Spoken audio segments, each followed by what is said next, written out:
Hello, hello, hello! Magandang hapon po sa inyong lahat. Ito po si Sas Rogando Sasot. Kamusta po kayo? Ayan, mainit-init ang balitang ito dahil huhubaran na lalong lumalala, lalong lumalala ang kasinungalingan ni Bongbong Marcos. Okay, i-share niyo muna ito dahil bago lang ito eh. Bago lang ito dahil um, kaka-release lang. I think this was yesterday. But this is yesterday, The Hague time. Okay, so Netherlands time. So hindi natin to nasubaybayan. Okay? Ito yung i-share nyo muna ito para malaman ng maraming tao ang ating chika. Okay. I-share ninyo ito dahil halata nang nagsisinungaling si Bongbong Marcos. Lalong lumalala ang kanyang kasinungalingan dahil may ebidensya. Hindi ito fake news. Kaya Claire Castro, tigilan mo na yung pagsisinungaling mo. Tigilan na sana ni Claire Castro ang kanyang pagsisinungaling at ni Bongbong Marcos. Okay, so sana yung mga sundalo at pulis makinig sa akin dahil niloko kayo ni Bongbong Marcos. Which is what's going to be revealed. And hindi ito fake news because this is based on evidence galing mismo sa ICC. So, i-release nyo ito, i-share nyo na sa inyong mga chat groups, kainuman, kabarkada, kaek-ekan. Ayan, para malaman ninyo kung nakikinig kayo ha. Kung nakikinig kayo yung mga sundalo at pulis, sana nakikinig kayo. Hindi ba? Dahil niloloko na naman tayo ng ating commander in Coca-Cola. Ay, nako. Okay. So, ano ba tong sinasasabihin ko ngayon? Okay. Bibigyan ko muna kayo ng konteksto. Okay. Eto. Naalala nyo tong sinabi ni BBM. Yan. Ang sabi niya, palakihin natin para makita nyo. Okay. Okay. So, ang sabi ni Bongbong Marcos, di ba kasi pinatanong siya, bakit mo sinurrender? Di ba? Bakit mo sinurrender? Ang sabi ni Bongbong Marcos, Interpol asked for help and we obliged because we have commitment to the Interpol. We have to fulfill. Okay. If we don't do that, they will no longer help us with other cases involving Filipinos fugitives abroad. Okay. So, ang sabi niya, may request kasi yung Interpol eh. Kaya, sinurrender. So, kaya namin sinurrender kasi may request yung Interpol. Kaya hindi natin to ginawa, baka hindi na tayo tulungan ng Interpol sa mga fugitives abroad. Ganon, hindi ba? Ganon ang eksena ni Bongbong Marcos. Okay. Ano ngayon ang tunay na nangyari? Ano na ngayon ang tunay na nangyari? Siyempre, meron kasing kalalabas lang ito kahapon. Okay, kahapon. To. Straight from the ICC website. Okay. Ayan, public redacted version of prosecution urgent application under Article 58 for a warrant of arrest against Rodrigo Roa Duterte. Kalalabas lang. So, yung warrant, nag-request ng warrant ang ICC, ang prosecutor ng ICC ng February 10, 2025. February 10, 2025, di ba? Okay. Bakit ganun sila ka-urgent ng February 10, 2025? Ang haba ng investigation, no, di ba? Tapos biglang February 10, saka kayo nag-request ng warrant. Bakit? Bakit ka mo? Sabihin niyo muna, bakit Sabi mo muna kayong ganyan. Bakit February 10, 2025 nag-request ng warrant? Everybody now, in your homes, sa mga offices, sigaw ang sambayanan. Bakit February 10, 2025, biglang nag-request ng warrant ang prosecutor ng ICC sa mga judges? May mga taga Mindanao dyan, nanonood ba kayo? Nanonood ba kayo? Ayan, ang dami na nagbabakit. Bakit? Ano to? Chicken bucket. Okay. So, bubuksan na natin ang envelope. Ang di ba? Napaka-sneaky. Okay. Nandito yan. Okay. Ito ang dahilan ng prosecutor kung bakit nag-request ng warrant of arrest ng February 10, 2025. Okay. Ang sabi sa mismong dokumento ng ICC, there is a realistic but time-limited possibility of securing Duterte's arrest. In the late 2024, the government of the Philippines publicly announced for the first time that it may execute an ICC arrest warrant. In late January 2025, the government publicly stated that it would execute an ICC arrest warrant if a request to do so is made through Interpol. Itong pinaka maganda dyan, yung redacted. Okay, ibig sabihin po ng redacted, confidential.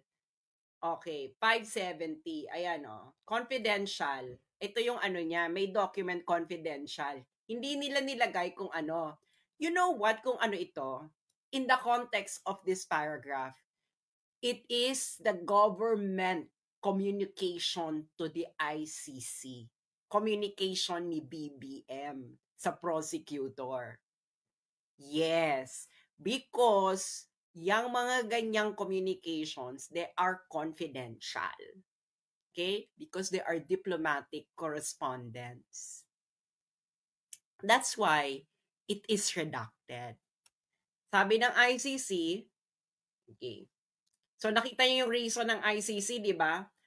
Public statement ng gobyerno ni Bongbong Marcos at ang suggestion noong January 2025 ni Bongbong Marcos ng gobyerno niya na i-execute namin ang ICC warrant. Basta i-request nyo lang via Interpol. Okay. Nagets nyo na. Nagets nyo na mga friends. Nagets nyo na. Kung nagets nyo na, madali namang magets, di ba? Di ba? Gets. Okay.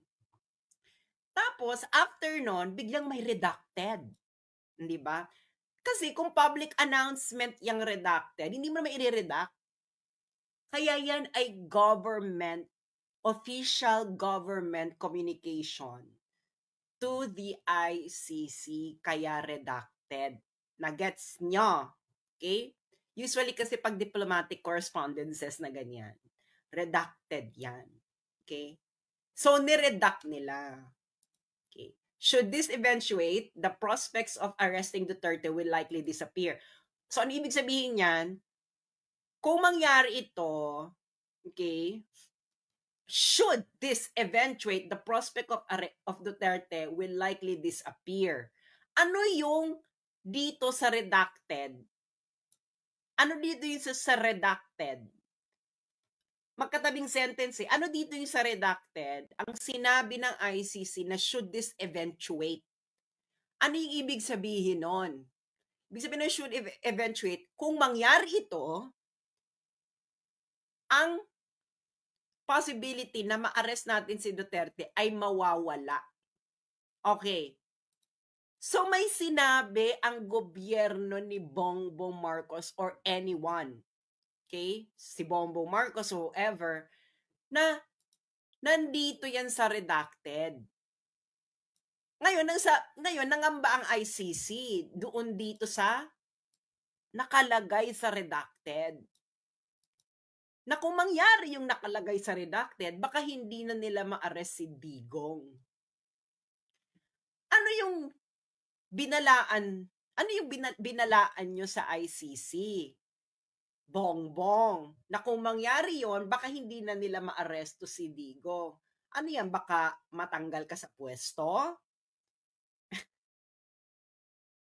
Kaya nangamba ang ICC na kung mawala ka sa pwesto, ay baka hindi na nila maaresto si Duterte.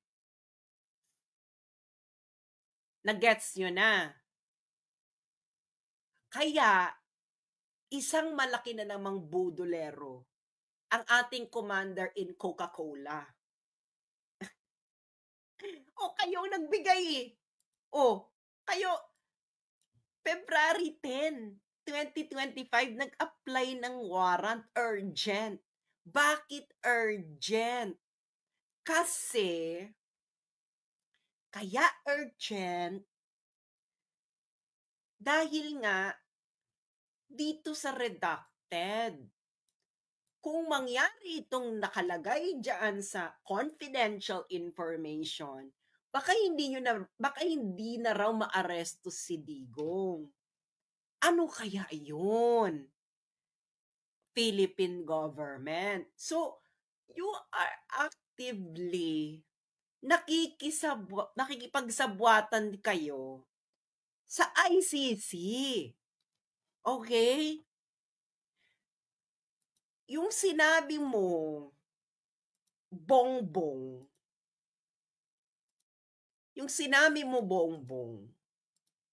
na hindi ka nakikisabwatan, gusto mo lang sundin.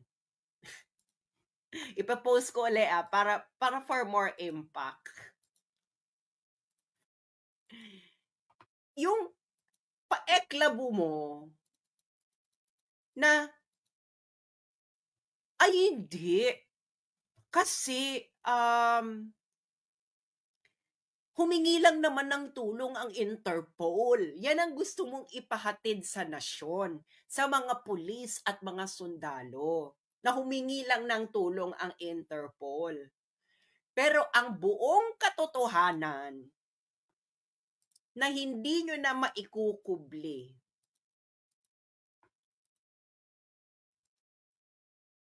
kayo ay actively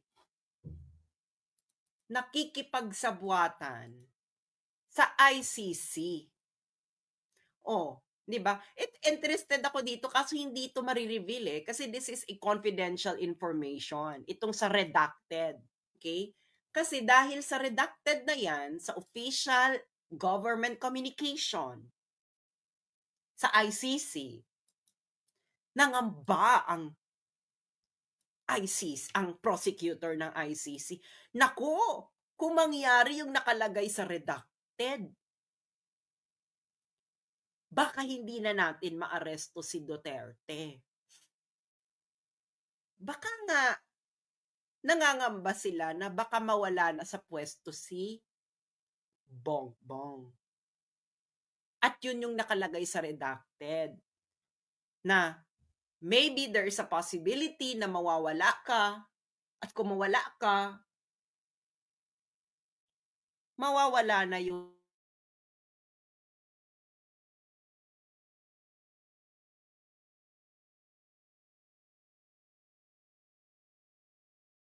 So, ibig sabihin, ang chance talaga ng ICC ay dapat nandyan si Bongbong Marcos. Yun ang ibig sabihin yan. Yung sinasabi ni Bongbong Marcos na siya ay hindi sumusunod lang kami sa Interpol. Isa itong malaking kasinungalingan. Sila mismo ang nagsabi sa ICC kung papaano gawin. Ngayon, kaya nila sinuggest na para sa Interpol, ito ay for public communication purposes. Para hindi lumitaw na actively talaga silang nakikipagsabwatan. So, kailangan mo ng middleman. Alam niyo yung gano'ng eksena, di ba? Alam niyo yan. Alam niyo yan. Halintulad ko yan. Halimbawa, nanliligaw ka. Tapos nahihiya ka. Tapos ang gagawin mo, kukuha ka ng middleman, hindi ba? Na, uy, bigay mo itong sulat ko, sabihin mo. Huwag mo sabihin kung kanino galing. Ganon. Ganon bongbong ang nangyari. Di ba? Na, parang ganon, di ba? Ligaw-ligaw, eksena. Na, oh, bigay mo tong ko, yung, di ba kung may crush ka, di ba? Kung may crush ka, tapos nahihiya ka, ang gagawin mo, kukuha ka ng conduit or ng middleman. Sasabihin mo sa middleman na, uy, bigay mo sa kanya, pero wag mong sasabihin na galing sa akin. Ganon. So, ikaw, tigilan nyo na yung pagkukunwari. You actively participated. Kayo ang nagbigay. Kayo ang nagbigay ng way. The best way. Diba? Ganito na lang. Parang ganito yan eh. ICC. Gusto na namin mawala si Digong dito sa eksena. Okay? Pero ganito gawin natin kasi baka baka masama sa panlasa kung talagang actively kaming lalabas na ipakukulong namin si Digong. Ganon. Kaya, sabi ng gobyerno ni Bongbong, i-execute namin ng warrant, pero padaanin nyo sa Interpol. Ganon. Diba? Ganon, diba? Oh, ganon ang nangyari.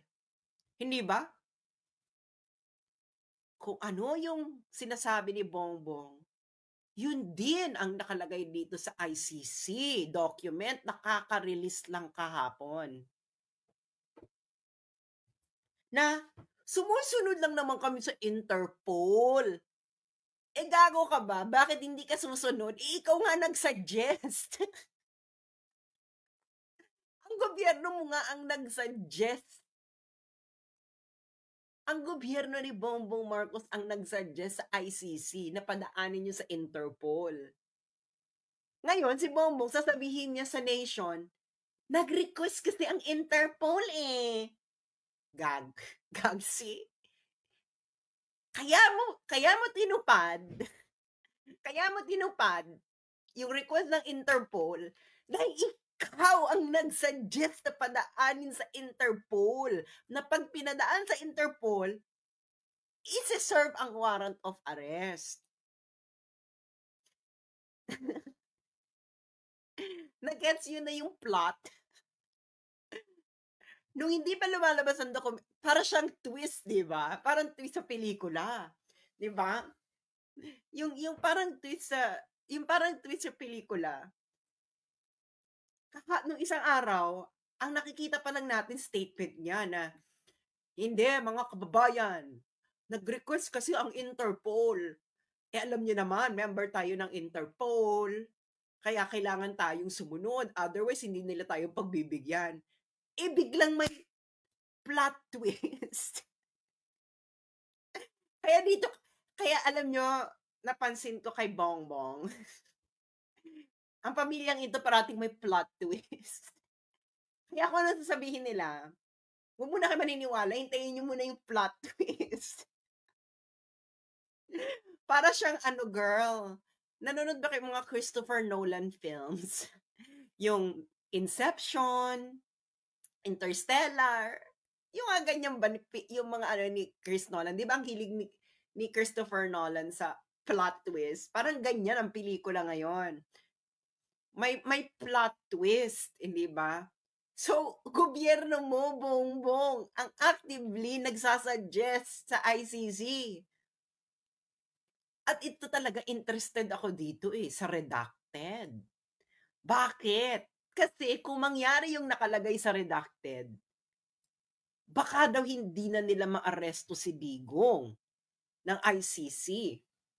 Hindi na, most probably, hindi na nila maaresto kung mangyari yung sa redacted. Ano ba yan? Mawawala ka sa pwesto or wag naman sana, or alam niyong may taning na buhay ni Digong. Pero kung alam niyo na may taning yung buhay ni Digong, tapos pinagmadali ninyo, hindi ba parang mas nakakaloka yun? Yung, ay, malapit ng mategi, yung matapit na mategi si ano, hulihin nyo na. Saan yun? Hindi ba? Pero, well, given na ang gobyerno natin ay commander in Coca-Cola, hindi malayong pwede rin yon, hindi ba? Alam nyo naman, ang mga adik, animal. Pero, i-discuss ko mamaya yung word na animal, ha? Pero baka ang more like, pwede rin na, baka mawala na kasi kami sa pwesto. Kung mawala na kami sa pwesto, hindi yun na maaresto kasi ang papalit yung anak niya. Kung anak niya yung pumalit, paano maaresto? Alam nyo na. Again, February 10 lang po nag-request ng warrant ang ICC. Bakit sila nagmadali? Nagmamadali sila. Madali. Dahil nga, kung mangyari yung nakalagay dito sa redacted, baka daw hindi na maaresto si Digong. Yang redacted na yan ay government communication yan. Yes, boom. Nakikita niyo yung flow, di ba? Nung paragraph. Public statement ng gobyerno, public statement ng gobyerno ni Bongbong, and biglang redacted. Public, private. Hindi ba? Public, private communication ng gobyerno ni Bongbong. So, mga friends, taga Mindanao, mga taga-supporters ni Bongbong, at media, bakit ba gusto niyong niloloko kayo ni Bongbong? Masarap ba? Masarap bang niloloko ni Bongbong? So, si Bongbong Marcos, ang gobyerno po ni Bongbong Marcos, ang nag-suggest sa ICC na ipadaan sa Interpol. Nagets nyo na? Ang gobyerno ni Bongbong Marcos ang nag-suggest sa ICC na padaanin ang warrant sa Interpol. Kaya niya sinunod ang Interpol request na sinasabi niya dahil siya nga ang nag-suggest nun sa ICC. At ito ang nakalagay sa dokumento mismo ng ICC. Yang redacted ang pinakamaganda na makuha. Pero hindi natin makukuha kasi confidential information to eh. Unless na meron tayong mga unless meron tayong mga tao sa ICC or alam nyo na, at yung mga friends natin sa DW. Kung hindi nyo alam yung DW, baka ma-extract nyo yan. Hindi ba? Yung redacted na yan. Ibibigay ko yung number sa mga friends natin sa DW. Ito yung redacted. Ito yung document number. PHL OTP 00015372. So, ito yung bongga, di ba? Kung mangyari yung nasa redacted, baka hindi na natin maaresto si Duterte. Dalawang possibilities lang yan. Mawala si Bongbong sa pwesto. Baka may sinabi yung gobyerno na baka kasi wala na kami sa pwesto eh. Kung wala na kami sa pwesto, hindi na maaresto yung si Digong. Kasi anak niya na yung papalit. Ganon. Or pwede ring, wag na kayong umangat, pwede rin na sabihin nila na may nakita kami information na baka malapit ng mategi si Digong kasi sa health. So, kung ganon, kung mawala na siya, hindi na maaresto. So, dalawang ano lang yan. Dalawa lang version lang yan kung bakit hindi nila ma-arresto si Digong. Mawala si Bongbong sa pwesto at ang pumalit na si Sara. Or, si Digong ay mamaalam na. Baka because of health, ganyan. Hindi ba? In both scenarios, we can associate with the commander in Coca-Cola. Naka-Coca-Cola yan. Hindi ba? Ikaw kasi Digong. Alam niyo kung bakit? Galit talaga ang adik kay Digong. Ganun lang kasimple yun. So, ganyan yan. Okay? Gobyerno ni Bongbong Marcos talaga ang nag-suggest sa ICC na padaanin sa Interpol. Para nga naman, pag nagsalita sila in public, hugas kamay, hindi ba? Pontius Pilate na, hoy ha, wala kaming kinalaman dyan. Nag-request lang naman ng Interpol. Nandito sa dokumento ng ICC, kayo pala nagbigay ng suggestion na yon.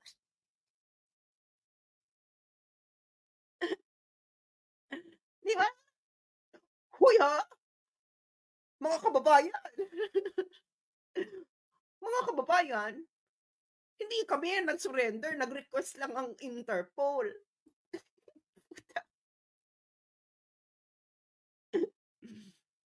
Kayo ang nag-suggest sa ICC kung anong gagawin. Ito talaga, excited ako sa redacted eh. Yung mga DW yung mga friends natin sa DW dyan ha, baka mahalongkat nyo to. Ito ang document number.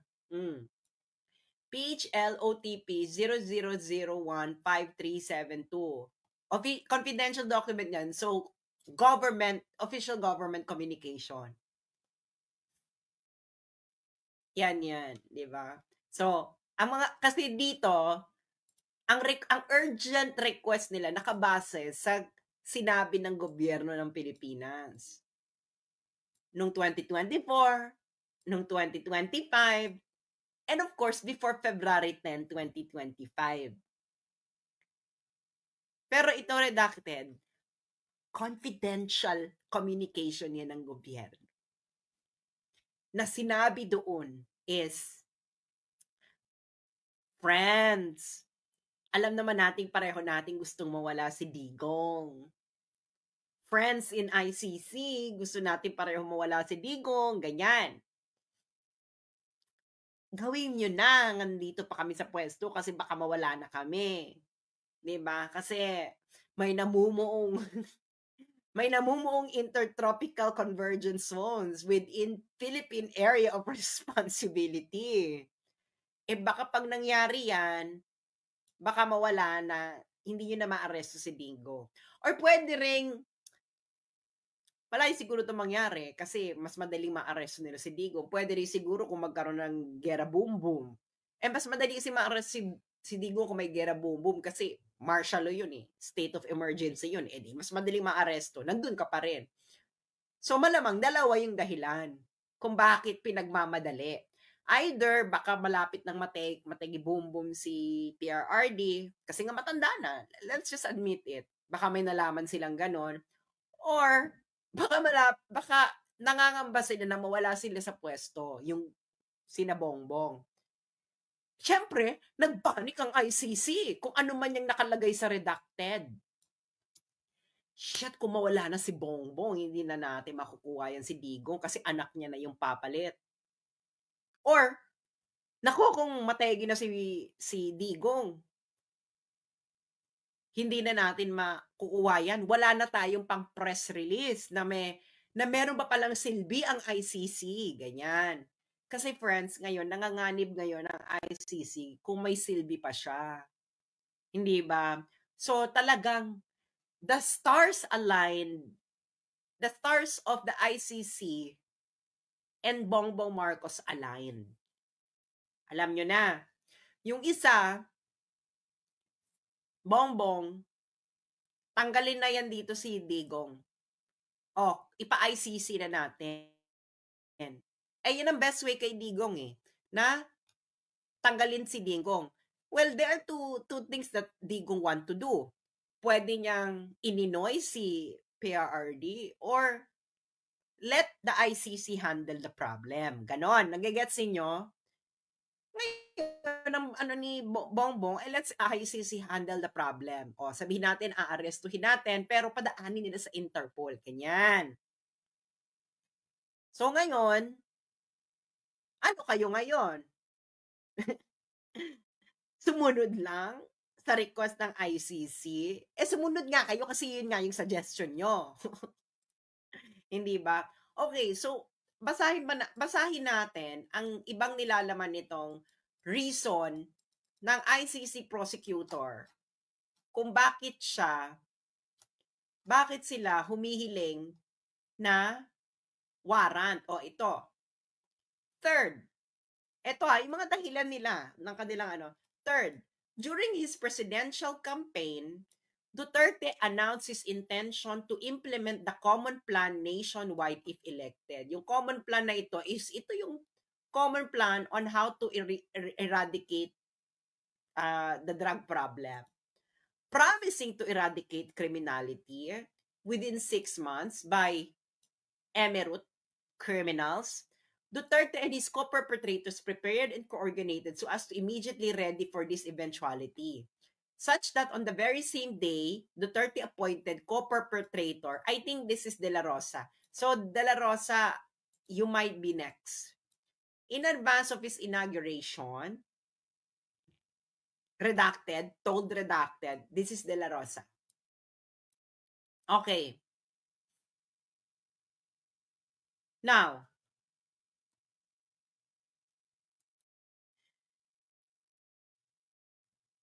yan nga yung dahilan kung ba't siya binoto Nagigets yun na? Kaya this trial will not be historically judged well. So, yung ICC, nagreklamo sila na tinupad ni Digong yung pinangako niya nung eleksyon, kaya nga siya nanalo. That's why this is not just the trial of Duterte. This is the trial of the Filipino people, of those who voted for Duterte. Okay. Kita mo, ito yung paragraph 83.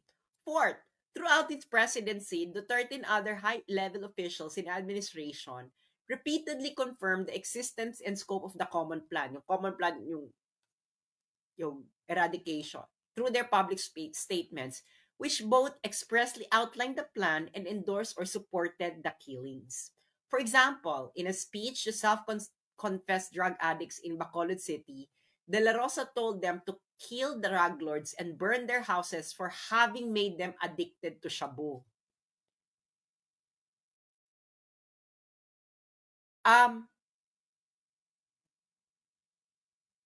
Grabe yung humanity ng mga drug lords. Friends.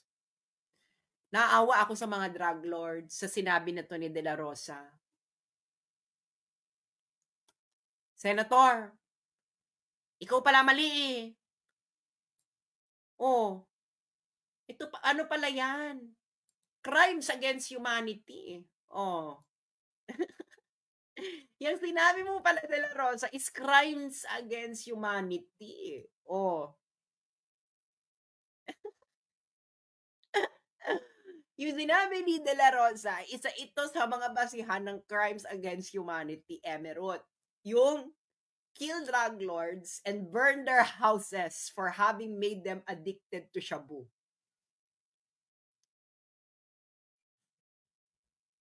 Sige nga. Ano? Nagets yun na kung bakit ang trial na ito ay pandidirihan ng majority ng tao sa mundo. That's why even if they convict Duterte, the ICC will be known worldwide. Will be known worldwide. Okay lang sa West. Kaso, hindi naman mga Western countries ang majority ng tao sa mundo. Ang majority ng tao sa mundo ay sa Africa, Middle East, at iba pang Asian. At itong sinabi ni De La Rosa, agree dyan ang karamihan ng tao sa mundo. Sige nga, yung mga OFW dito na nasa Middle East, ipakita nyo to sa mga Arabo. Ito, just screenshot nyo. Ask yung mga OFW na nasa ibang bansa. Ipakita nyo ito sa mga foreigners na katrabaho ninyo. Tanungin nyo sila kung ano sa tingin nila ang ginagawa dito ng ICC. Kung bakit issue sa kanila to. Okay? Ask them. Ask them. Ask them kung kanino sila mag-a-agree. Sa ICC na this is a crime against humanity or kay De La Rosa or sa kay Digong. Ask them. Next sentence. In reaction to the accusation that killings perpetrated in anti-drug operations may amount to crime against humanity. Ang hilig talaga ng ang hilig talaga ng ICC na i-define sa atin ang humanity. Then Justice Secretary Vitaliano Aguirre told reporters that criminals, drug lords, drug pushers, they are not humanity. Nagets ninyo kung ano ang nilalaman ng paragraph 83?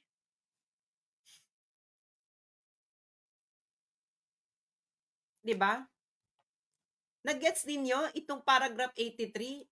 Yan ay nandidiri ang ICC sa ginawang ito. Dito sa nakalagay sa paragraph 83. Anong nakalagay dito? Drug lords, drug pushers, criminals. Para sa ICC, yun ang humanity.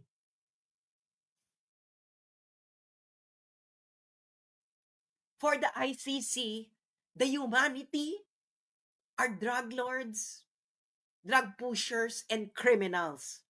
At hindi kayong mga biktima ng adik. At hindi ang mga communities na tineterrorize ng mga drug lords. Hindi kayo ang humanity para sa ICC. You're not the humanity. The victims of drug pushers, drug lords, and criminals are totally not considered by ICC. You are not part of humanity. So whatever is happening to you is not a crime against humanity. So sa madalit salita, nagigets yun na? Itong trial na to, they may convict Digong because they have invented their own version of humanity. And their invention of what is humanity is favoring drug lords, drug pushers, criminals. Makukonvict ka talaga dyan. Paano kung ang definition mo ng humanity favoring the victims of drug pushers? Ang victims ng drug pushers ay yung mga bumili ng droge. Yung pamilya nung nagdodroge. Yung community. Hindi ba? Kung yun ang version ng humanity, ma-acquit si Digong. Pero kung ang definition ng humanity is favoring drug lords, drug pushers, criminals, Digong will be convicted. So, dalawa ang definition ng humanity. One is favoring drug lords, drug pushers, and criminals. And one is favoring the victims of drug lords, drug pushers, and criminals. Nagigets nyo? So the case will be decided kung anong version ng humanity ang mananaig. One favoring the victims of drug pushers, drug lords, and criminals, or one favoring criminals, drug lords, and drug pushers. Pero sa tono na ito ng ICC, alam nyo na kung anong version ng humanity ang magiging basihan ng salitang humanity sa crimes against humanity. Okay, 84. ito, 84. Fifth, the co-perpetrators repeatedly and publicly justified against suspected criminals. Hindi ba niyo nakita yung hindi ba niyo nakita yung yung snatcher, yung nag-viral, yung snatcher, ano yung ninanakaw nun, parang ninanakaw niya ata dun sa truck, tapos bumaba ata yung nasa truck, tapos binugbog nila yung snatcher. Is this uncommon? Ano to? Bigla na tayong lilecturean ng ICC na, naku, wag niyong gagawin yan kasi crimes against humanity yan. Yung bubugbog naku, yung pinapapakita nyo na mambubugbog ng snatcher. Ano yan? Violence yan. Again, the version of humanity there favors not that it is the criminal. Yeah, may humanity ang criminal, pero the humanity of how will you argue that the humanity of the drug pusher is equivalent to the humanity of the family destroyed by drugs? You're both human, but the humanity of the drug pusher is not equivalent to the humanity of the family destroyed by drugs. Hindi ba? Why? Why is their humanity not equivalent? Ikaw, drug pusher ka, kumita ka sa pagsira ng buhay ng pamilyang yun. Ibig sabihin, you didn't do something accidentally. You know that what you are selling to someone will destroy that person's family. That's why your humanity is not on the same level as the humanity of that family. Tama ba? Ako mali? Diba? Common sense. Common sense, diba? Common sense. Do you think? Tama ako, mali? Na, parehong human, yung drug pusher. And yung pamilya na nasira ng drogang binenta ng drug pusher. Pero, wag mong sasabihin sa amin na magkatimbang ang humanity nung drug pusher at nung pamilyang nasira ng droga. They are totally incommensurable.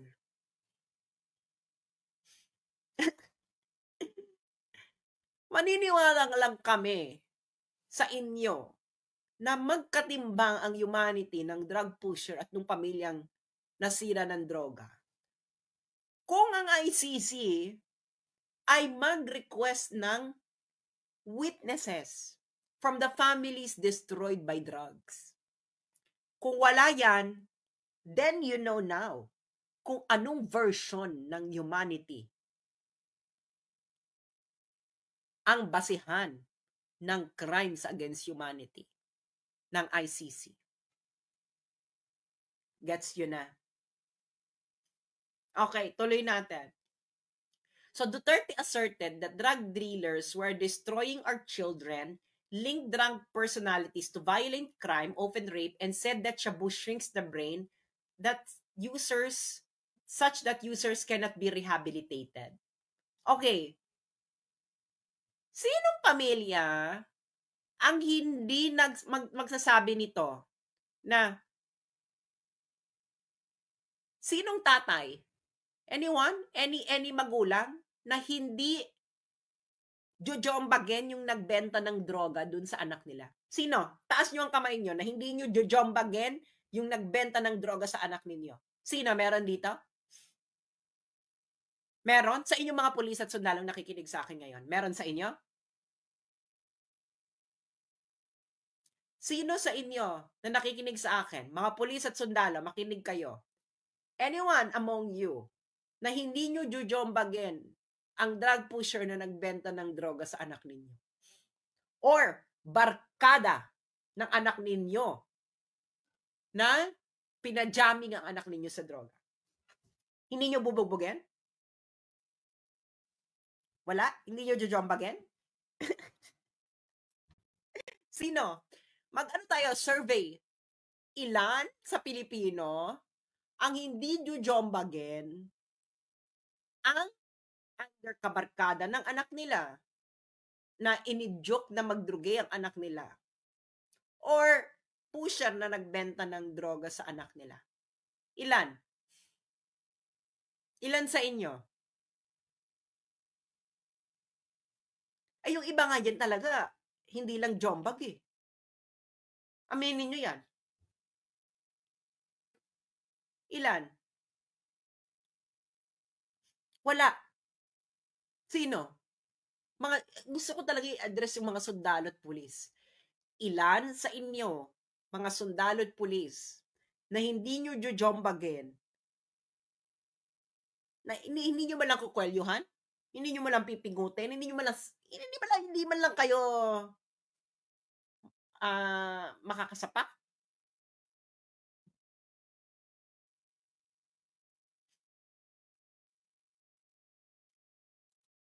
Sabi pa dito, he frequently inflated the number of drug addicts in the Philippines. Okay, inflated daw. Bakit daw inflated?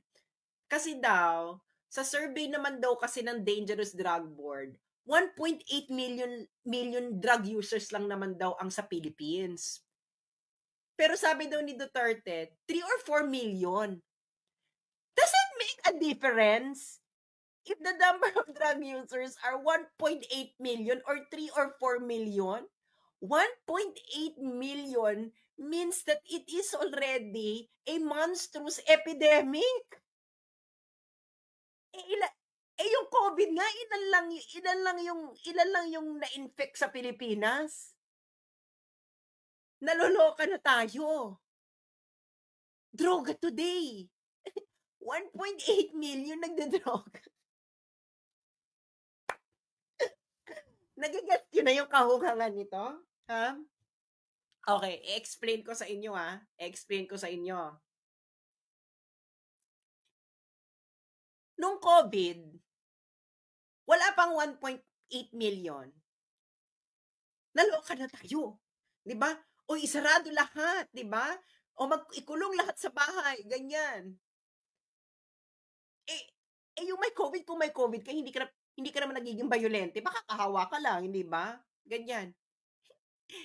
Pero ikaw may 1.8 million ka na Jody, hindi issue yan sa'yo. Violent naman talaga ang mga nagsha-shops. So may this is at least 1.8 million.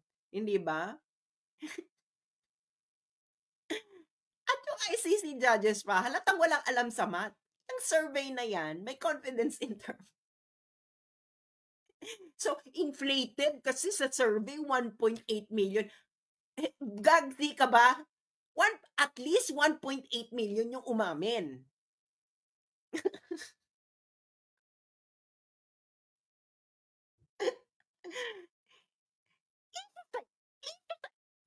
1.8 million na Jodic. Girl!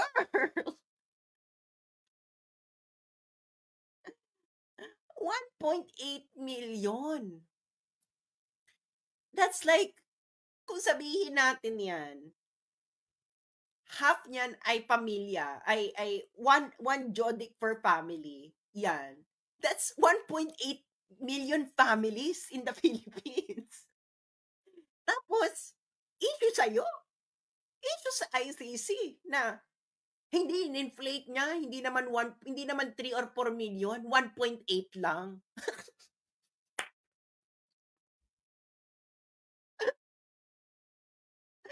Alam mo na ICC kung ilan ang Jodic noon sa China nung Opium War. Nanaloka na ang China. Ano ko how many were addicted to opium during the Opium War.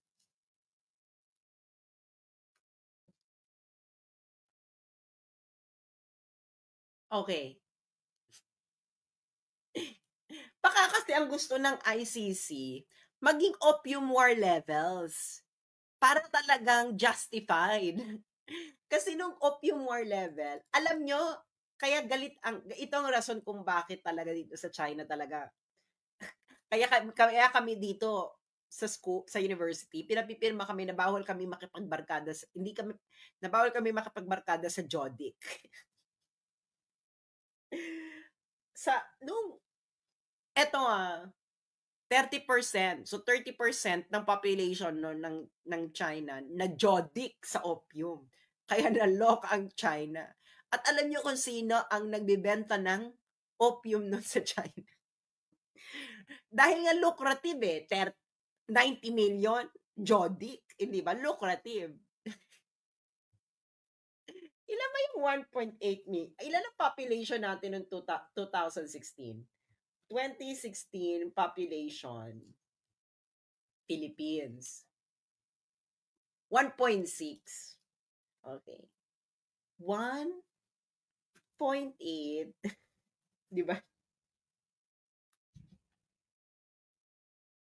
So, hindi issue. So, nilalang lang ng ICC yung 1.8 dito. Okay? Malamang yung 1.8 million na yan, adults. Di ba? Adults yan. So, ilan ang adult population? Adult population, Philippines, 2016. Okay. 2016, adult population. Okay. In 2016, ang 15 years old and above is 59.39. Okay. So, 1.8 divide 59.39. 3% of your population, 3% of your population are addicted to drugs of your adult population. 3%.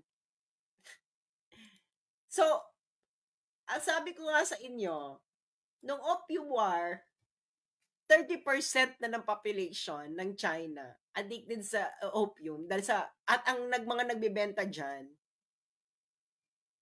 yung ninuno ni Roosevelt, ang mga Briton, kasi lucrative. So, umabot na ng 30%. Siyempre, naloka ang China. Nakakaloka. Yung mga tao hindi na nagtatrabaho, ganyan. Kasi opium. So, nagkaroon ng gera boom boom. At ang gera boom boom na yun talaga ang kauna-unahang war on drugs. Yung war on drugs na yun, ang involved, is yung bansa nung ICC prosecutor. Di ba yung ICC prosecutor? Si Karim Khan. Si Karim Khan ay taga-UK. Si Karim Khan ay Briton. Ay UK. Kaya galit talaga yan sa war on drugs. Natalo sila kasi ginera nga nila yung China noon para sa droga. Dehado ka talaga dyan, digong.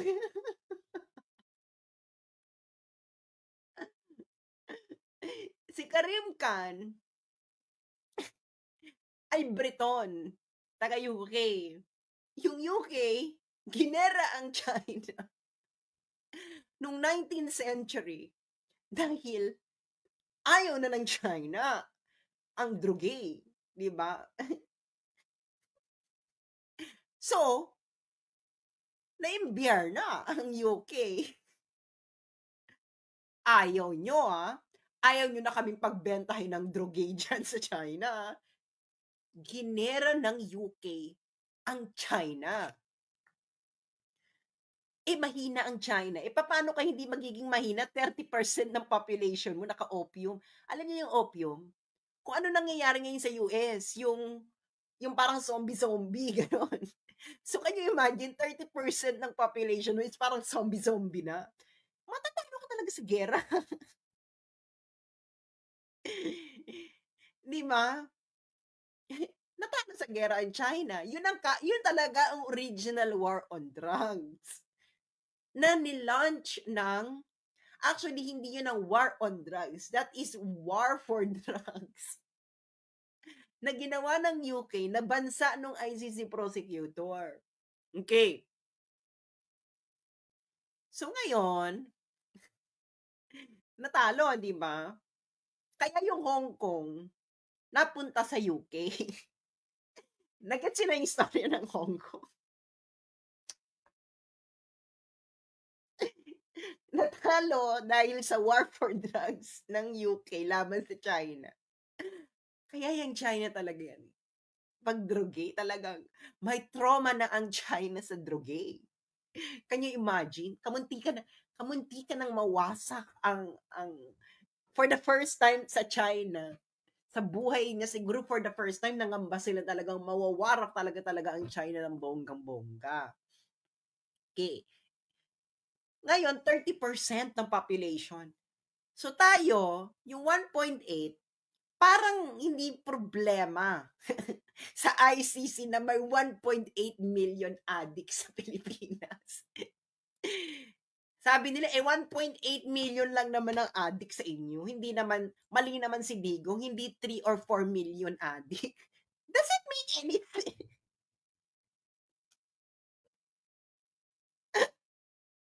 Yung COVID nga, hindi, yung COVID nga, tinanggalan na natin ng lahat ng, ang dami nating karapatan na sinurrender.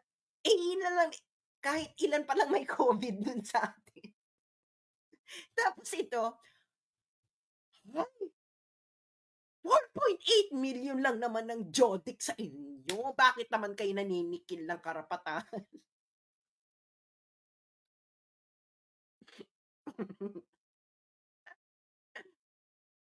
Baka kailangan pang more. Baka kailangan China levels na ng opium war na 30% na. May threshold ba? Meron bang magic spot na, dahil 1.8, dahil 3% pa lang naman ng adult population ninyo, ang Jodic, ano lang yan? Dapat, hinay-hinay lang. Hinay-hinay lang yan. 3 million lang, 3% lang naman ng adult population nyo eh. Ang Jodic. Ilan ba yung 4%? Ang 4% divided by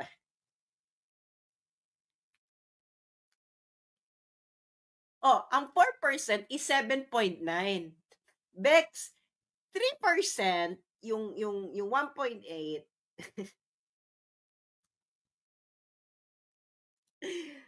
Puta. Sabi ko sa yung 3.5% at 7% ng adult population, yung 3.5%, yun yung 1.8. Yung 4 million ni Digong, 7.5. Bakla, is there a difference between 3.5% and 7.5%? Within the margin of error yun, Bex. Yung 7%. Ang margin of error nga within 5, within, di ba, yung within 10% margin of error. Bakla, 7%. From 3.5% to 7.5% is within the 10%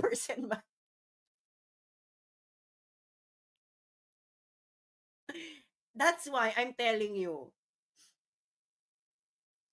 the ICC will be known all over the world as defending the humanity of drug pushers, drug lords, and drug addicts. And outside Western countries, where drugs are wreaking havoc in society, this will not be taken well. Will not be taken well. I'm guaranteeing you. Okay, next. Duterte frequently inflated the number of drug addicts in the Philippines. Yun na nga. Ano pinagkaiba ng 3.5% of adult population and 7.8? Kasi yung 4 million ni Digong, that's 7.8% ng adult population noong 2016. Yung 1.8, 3.5. 3.5% and 7.8% are not different. The 7.8 is within the margins ng pag-estimate mo ay 1.8. Ang estimation ay, this is the problem, no, with these judges with these people. They don't know math. Ang survey, meron yang confidence interval. Yang 1.8, that's point estimation based on the confidence interval. Okay. Ang point estimation, that is the mean of the confidence interval. Ang ibig sabihin ng confidence interval, may lower boundary and upper boundary. Kung yan ang 1.8 ay mean ng confidence interval, middle ng confidence interval, ano sa tingin ninyo yung upper boundary ng confidence interval kung 1.8 ay middle? Bakla, edi 3 and 4 million.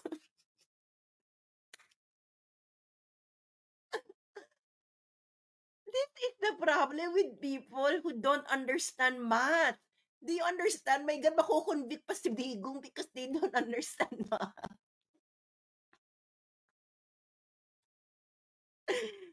Oh, yung may alam dito sa math, di ba? 1.8 ng DDB is point estimation, 1.8. Ang point estimation, friends, sa statistics, this is usually the middle of the confidence interval. Hindi ba? Middle ng confidence interval. Ang confidence interval, ito yung, ano ba yung lower boundary and upper boundary? Okay? Upper boundary. So, ang sinungaling dito ng ICC, hindi nila sinabi kung ano yung confidence interval nung 1.8. Because 1.8 is not the true number of Addictus Benedictus. It is a statistical estimation. And every statistical estimation has a confidence interval. Okay? The confidence interval would say the true number of addicts will be within this boundary. Okay, it's either exacto dun sa lower boundary. It's any value within that, the upper boundary and lower boundary. So yung 1.8, that is the middle. Most probably, kasi ganun usually. Ang point estimation, usually it's in the middle. So anong upper boundary ng 1.8? Ang tanga ng ICC. Hindi po binibilang ang addictus to, wala pong census ang addictus.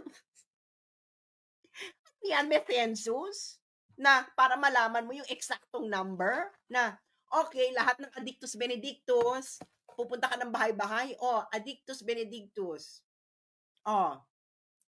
Ilang kayong addict? Ganyan ba? May nagsisensus ba?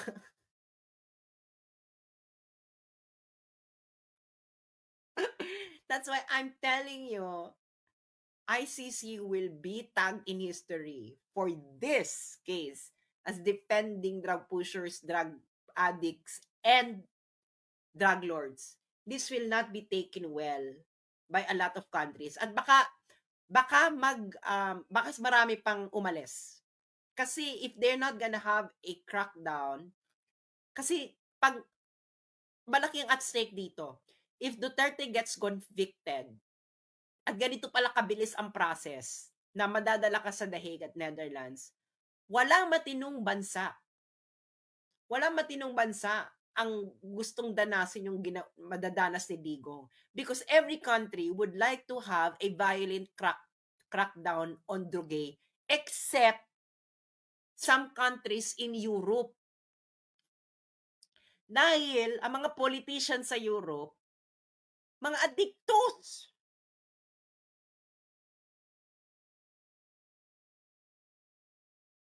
Marami dyan addictos. Tingnan nyo yung sa UK.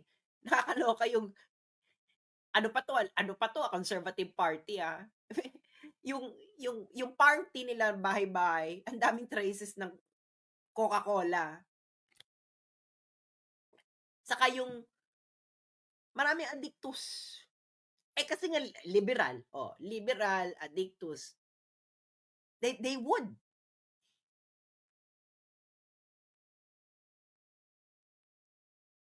Okay. Sabi dito, he frequently inflated the number of drug addicts in the Philippines and referred to drug users and dealers as animals in apparent attempts to dehumanize them. Nagigets yun na. Itong ICC prosecutor na to, ang sinabi dyan, hindi niya alam kung ano ang ibig sabihin sa Pilipinas pag tinawag nating animal ang isang tao. So ngayon, friends, ang kultura natin ngayon, bawal na tayong tumawag ng animal. Dahil nga, ano daw to, crimes against humanity. Nagigets yun na. Crimes against humanity na yan. Magiging ano na yan, ebidensya na yan for crimes against humanity. So kung may nanloko sa ina jowa mo, wag mo tatawaging animal. yung mga magulang nga natin, mula pagkabata natin, pag may ginagawa tayong kapilyon, tinatawag tayong animal ka. Animal. Ito na naman. The co-perpetrators employed words and imagery encouraging aggressions and violence against alleged criminals, conveying a message to law enforcement personnel and the public that alleged criminals would be and deserve to be killed. Sino po dito ang hindi naniniwala na ang mga kriminal doesn't deserve to be tegi-boom-boom? I swear, kung nabiktima ka ng kriminal, talaga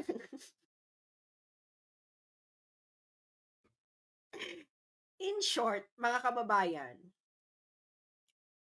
this is not a trial of Duterte alone. This is a trial of the Filipino people and its culture. Okay? It's a trial of our culture. Na hindi lahat ng ginagawa, the Tagalog, our language is kind of violent, no? Pero we understand what we mean by it. So, bawal na yan. Ay, nako. So, that's what's gonna happen.